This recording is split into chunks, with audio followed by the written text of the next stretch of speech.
Good morning guys. और current affairs के revision वाले वीडियो में सबसे पहले हम पुराने महीने के करंट अफेयर्स का रिवीजन करेंगे। तो हमारा पहला प्रश्न क्या है, किसे एसबीआई के जनरल इंश्योरेंस का एमडीसीयू नियुक्त किया गया था? तो आंसर होगा प्रकाश चंद्र कांडपाल को। और अभी एसबीआई कार्ड के नए एमडीसीयू कौन बने? राम मोहन राव बने। अच्छा, एनएमडीसी यानी कि नेशनल मिनरल डेवलपमेंट कॉरपोरेशन के सीएमडी के रूप में किसे नियुक्त किया गया? तो सुमित देब को। ये एनएमडीसी को हिंदी में बोलेंगे राष्ट्रीय खनिज विकास निगम, जिसका हेडक्वार्टर हैदराबाद में है। फिर किस राज्य ने तेजी से निवेश करने के लिए वन स्टॉप शॉप योजना शुरू की थी? राजस्थान सरकार ने। तो राज्य में औद्योगिक निवेश को बढ़ाने के लिए थी ये योजना। फिर किस रेलवे के अंतरराष्ट्रीय संघ के उपाध्यक्ष के रूप में किसे नियुक्त किया गया? तो ये नियुक्त किया अरुण कुमार को। ये आरपीएफ के डायरेक्टर जनरल हैं, रेलवे प्रोटेक्शन फोर्स। अब बताओ किस व्यक्ति के नाम पर राज्यसभा में कर्मचारी कल्याण योजना शुरू की गई थी? तो आंसर होगा अरुण जेटली जी के नाम पे। और राष्ट्रीय प्रसारण दिवस ये मनाया जाता है 23 जुलाई को, यानी कि नेशनल ब्रॉडकास्टिंग डे। अच्छा, बजाज फाइनेंस के नए गैर कार्यकारी अध्यक्ष के रूप में किसे नियुक्त किया गया? तो आंसर होगा संजीव बजाज को। गैर कार्यकारी अध्यक्ष मतलब नॉन एग्जीक्यूटिव डायरेक्टर। ये राहुल बजाज के ही बेटे हैं, तो अब राहुल बजाज हट गए और संजीव बजाज आ गए। और हाँ गाइस, इंडिया के टॉप बैंक एडुकेटर एक बार फिर अनअकैडमी पर आपके लिए ला रहे हैं ढेर सारी फ्री क्लासेस। तो अनअकैडमी की हर क्लास कंडक्ट की जाती है आपकी बैंक की हर परीक्षा की तैयारी को और भी ज्यादा मजबूत करने के लिए। और ये सभी फ्री क्लासेस आपको मिलेगी अनअकैडमी पर, जहां पर आप अपने फेवरेट टीचर के साथ, अपने घर से, अपने पर्सनल शेड्यूल के हिसाब से पढ़ सकते हैं। और अनअकैडमी की हर क्लास आप लाइव नहीं तो बाद में रिकॉर्डेड सेशन के द्वारा भी अटेंड कर सकते हैं। अगर आप चाहें तो क्लास को डाउनलोड करके ऑफलाइन भी देख सकते हैं। आप लाइव क्लास में आस्क अ डाउट फीचर के द्वारा टीचर से अपने डाउट क्लियर भी करवा सकते हैं। आप लाइव क्विजेस और टेस्ट भी अटेंड कर सकते हैं, जहां पर आपको अपनी लाइव रैंकिंग भी देखने को मिलेगी। तो अनअकैडमी पर टोटल 12 प्लस लैंग्वेजेस में क्लासेस कंडक्ट होती है। तो आप अपनी फेवरेट भाषा में क्लास अटेंड कर सकते हैं। आप अपने टीचर के साथ इंटरेक्ट कर सकते हैं, लाइव पोल में पार्ट ले सकते हैं। ये सभी फीचर आपको मिलेंगे एक ही प्लेटफॉर्म पर, एक ही सब्सक्रिप्शन के साथ। तो आज ही सभी सब्सक्राइब करें अनअकैडमी पर और इन सभी बेनिफिट्स का लाभ उठाइए। और अगर आप मेरा कोड क्रेक एग्जाम 10 यूज करेंगे तो आपको एडिशनल 10% का इंस्टेंट डिस्काउंट भी मिलेगा। आपको सभी क्लासेस की लिंक और सब्सक्रिप्शन लिंक डिस्क्रिप्शन बॉक्स में नीचे मिल जाएगा, तो वहां से आप उनको फॉलो कर सकते हैं। अभी हम बढ़ते हैं आगे। फिर किसने प्रवासी रोजगार एप्लीकेशन को लॉन्च किया था? सोनू सूद ने किया था। और बांग्लादेश नौसेना का प्रमुख किसे नियुक्त किया गया? तो मोहम्मद शाहीन इकबाल को नियुक्त किया गया था। और बांग्लादेश में भारतीय राजदूत एम्बेसडर हैं विक्रम दुर्रई स्वामी। आपसे पूछा जा रहा है ये आईपीएल जो 2020 में हुए थे, जो इसका 13वां एडिशन था, वो कहाँ पे हुआ था? तो यूनाइटेड अरब अमीरात में हुआ था ये। और किसने जीता? मुंबई इंडियंस ने जीता था। बढ़ते हैं आगे। फिर है मुख्यमंत्री ग्राम्य परिवहन अचोनी योजना शुरू की किसने? असम ने। और इसका उद्देश्य है ग्रामीण कनेक्टिविटी में सुधार करना। फिर बताओ किस राज्य को गैर संक्रामक रोगों पर नियंत्रण के लिए यूनाइटेड नेशन अवार्ड मिला था? तो आंसर होगा केरल को। केरल की स्वास्थ्य मंत्री हैं कौन? के शिलजा। ईईएसएल यानी कि एनर्जी एफिशिएंसी सर्विस लिमिटेड के नए प्रबंध निदेशक मैनेजिंग डायरेक्टर कौन बने? रजत सूद बने। फिर बताओ किस राज्य सरकार ने ऑपरेशन दुराचारी शुरू किया था? उत्तर प्रदेश की सरकार ने। तो यौन अपराधों के मामले में महिलाओं के खिलाफ अपराध की जांच करने के लिए इसको शुरू किया गया था। फिर है किस बैंक ने पहला कॉन्टैक्टलेस डिजिटल सुविधा सेफ पे को लॉन्च किया? तो आंसर होगा आईडीएफसी फर्स्ट बैंक ने। इसका हेडक्वार्टर मुंबई में है, सीईओ वी वेदनाथन है। और आईडीएफसी फर्स्ट बैंक के ब्रांड एम्बेसडर कुछ समय पहले बने थे अमिताभ बच्चन। फिर इस साल नोबेल पुरस्कार राशि को बढ़ा करके कितना कर दिया गया था? इस साल मतलब 2020 की बात हो रही है। तो ये बड़ा इंपॉर्टेंट क्वेश्चन भी है। पहले 9 मिलियन क्राउन मिलते थे, उसे बढ़ा दिया। कितना बढ़ाया? 1 मिलियन क्राउन बढ़ा करके अब टोटल हो गया 10 मिलियन क्राउन दिए जाते हैं, स्वीडिश क्राउन। याद रखना इसे। फिर किससे यामिनी हजारिका पुरस्कार से सम्मानित किया गया? तो आंसर होगा राणा सफवी को। फिर बताओ विश्व फार्मासिस्ट दिवस कब मनाया जाता है? तो आंसर होगा 25 सितंबर को। और लास्ट टाइम इसकी थीम थी ट्रांसफॉर्मिंग ग्लोबल हेल्थ। और ये जो विश्व फार्मासिस्ट फेडरेशन है, यानी कि इंटरनेशनल फार्मास्यूटिकल फेडरेशन, इसका हेडक्वार्टर मिलेगा हैग नीदरलैंड में। और एसपी बाला सुब्रमण्यम का निधन हो गया। कौन थे ये? अब ये बड़ा इंपॉर्टेंट नाम हो गया, बताया ना मैंने। अभी जो पद्म पुरस्कारों की घोषणा हुई थी उसमें पद्म विभूषण से सम्मानित किया जाएगा इनको मरणोपरांत। गायक थे ये, सिंगर थे। चलिए कल के करंट अफेयर्स को भी रिवाइज करते हैं। पहला प्रश्न आपसे पूछा जा रहा है, यूनाइटेड नेशन जनरल असेंबली ने भारत की पहल पर किस वर्ष को मोटे अनाज का अंतर्राष्ट्रीय वर्ष घोषित करवा दिया? तो आंसर होगा 2023 को। यूनाइटेड नेशन जनरल असेंबली का हेडक्वार्टर न्यूयॉर्क में है और इसके अध्यक्ष हैं वोल्केन बोचकर। और 2023 से हमने पढ़ा था भारतीय रेलवे पूरी तरह से इलेक्ट्रीफाइड हो जाएगा 2023 तक, और पूरी तरह से अक्षय ऊर्जा यानी कि रिन्यूएबल एनर्जी से चलने लगेगा 2030 तक। फिर है हाल ही में जारी नगर पालिका प्रदर्शन सूचकांक यानी कि म्यूनिसिपल परफॉर्मेंस इंडेक्स 2020 के अनुसार टॉप पे रहा कौन? तो देखो 10 लाख से ज़्यादा आबादी वालों में तो इंदौर टॉप पे रहा, और 10 लाख से कम आबादी में new Delhi municipal corporation top पे रहा।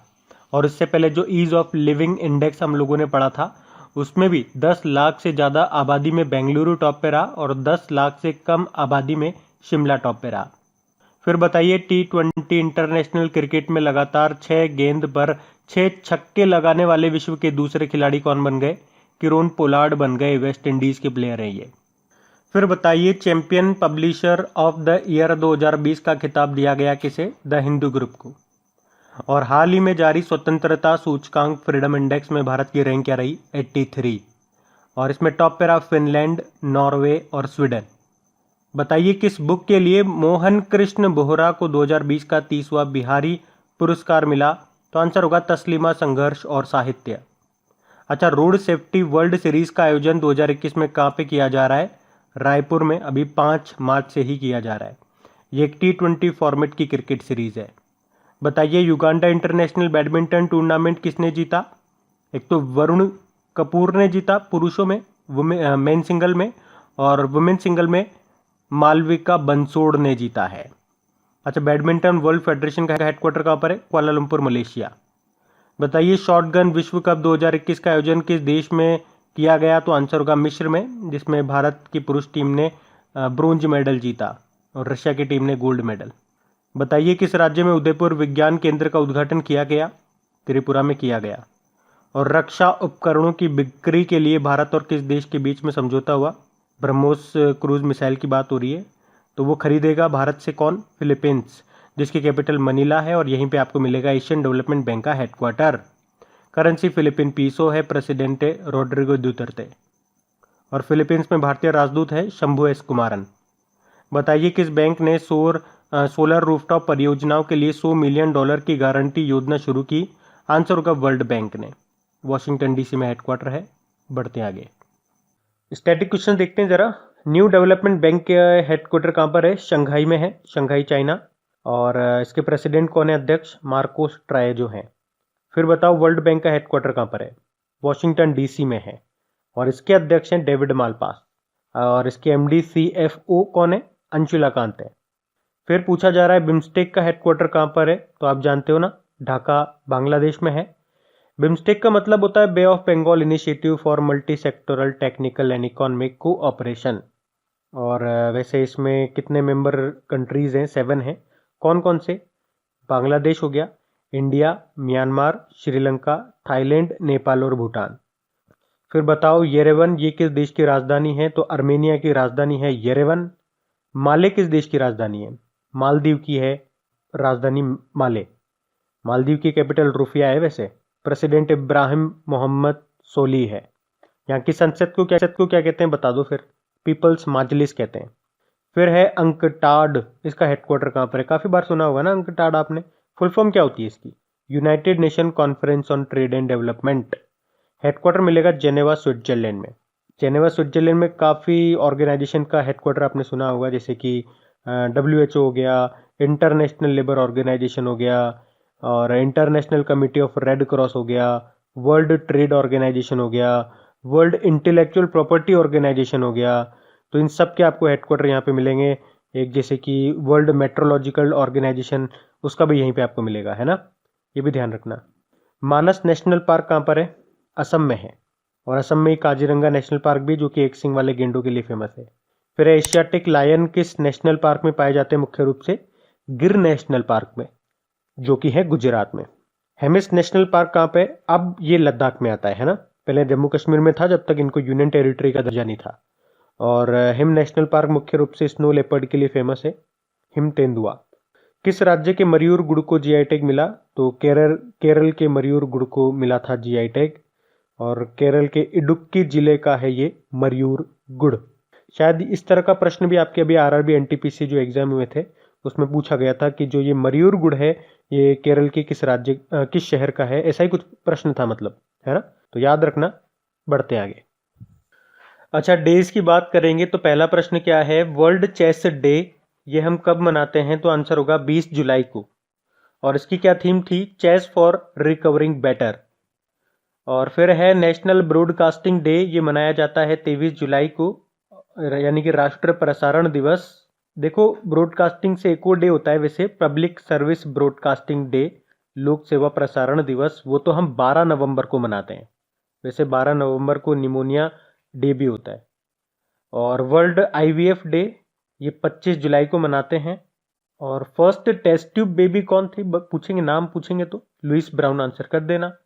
वर्ल्ड हेपेटाइटिस डे तो ये अपन मनाते हैं 28 जुलाई को, इसकी थीम थी हेपेटाइटिस फ्री फ्यूचर। और वर्ल्ड नेचर कंजर्वेशन डे 28 जुलाई को मनाया जाता है, ये भी विश्व प्रकृति संरक्षण दिवस। अब बताओ, इंटरनेशनल टाइगर डे, विश्व बाघ दिवस 29 जुलाई को मनाया जाता है। एक शेर दिवस भी होता है, लायन डे, जो 10 अगस्त को मनाया जाता है। फिर बताओ, विश्व संस्कृत दिवस ये 3 अगस्त को मनाते हैं। और नेशनल हैंडलूम डे 7 अगस्त को मनाते हैं। फिर बताओ, विश्व आदिवासी दिवस कब मनाते हैं? वर्ल्ड ट्राइबल डे 9 अगस्त को। 9 अगस्त को तो वैसे नागासाकी डे भी होता है। हिरोशिमा डे तो 6 अगस्त को होता है। अब बताओ, वर्ल्ड बायोफ्यूल डे, विश्व जैव ईंधन दिवस, ये 10 अगस्त को मनाया जाता है, जिसकी थीम है बायोफ्यूल्स टुवर्ड्स आत्मनिर्भर भारत। तो गाइज, ये था आज का हमारा करंट अफेयर्स का रिवीजन वाला वीडियो अच्छा लगा है इसे लाइक जरूर करना, अपने दोस्तों के साथ में प्लीज शेयर जरूर करना। अब कुछ क्वेश्चंस आप लोगों से पूछे जाएंगे, क्वेश्चंस आप लोग लगाना और देखना कितने क्वेश्चंस आप लोगों से बन पा रहे हैं, बाकी हम इनको कल सॉल्व करते हैं। और हाँ, इन सभी क्वेश्चंस का फिर से आप रिवीजन कर सकते हैं इनका ऑडियो सुन करके। और बाकी इंपॉर्टेंट जो टॉपिक्स होते हैं उनके भी ऑडियो अपलोड हो रहे हैं आजकल, तो अगर आप नहीं सुन रहे हैं तो जरूर सुनिएगा। खबरी एप्लीकेशन पे उसका लिंक आपको नीचे डिस्क्रिप्शन में मिल जाएगा, ऑडियो रिवीजन करके। अब कुछ क्वेश्चंस आप लोगों से पूछे जाएंगे, क्वेश्चंस आप लोग लगाइएगा और देखिएगा कितने क्वेश्चंस आप लोगों से बन पा रहे हैं, बाकी हम इनको कल सॉल्व करते हैं। ये रहे क्वेश्चन आपके सामने।